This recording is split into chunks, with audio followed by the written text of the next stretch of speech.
Elle m'a trompé, et c'est probablement la meilleure chose qui me soit arrivée.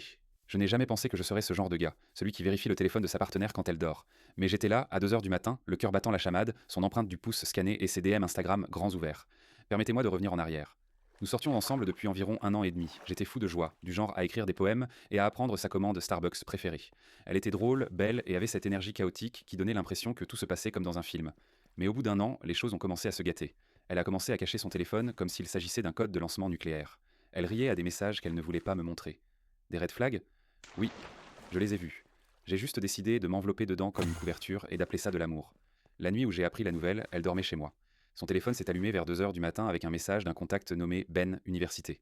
Plutôt banal, non? Sauf que le message disait: La nuit dernière était incroyable. Je n'arrête pas de penser à toi. Mon estomac a lâché. J'ai ouvert la conversation. J'ai fait défiler. Et c'était là. Des photos, des notes vocales, des messages de drague datant de plusieurs mois.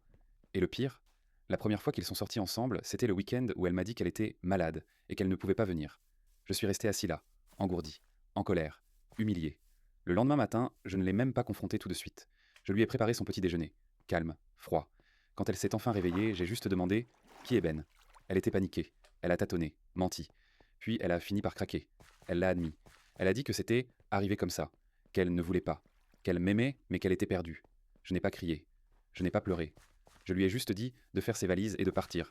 Les semaines qui ont suivi ont été brutales. Je remettais en question ma valeur, mon apparence, tout. Mais il s'est passé quelque chose d'étrange. J'ai commencé à me concentrer sur moi. J'ai fait du sport plus souvent. J'ai adopté de nouveaux passe-temps. J'ai même commencé à apprendre à cuisiner autre chose que des œufs. Ce chagrin d'amour, c'était une boule de démolition.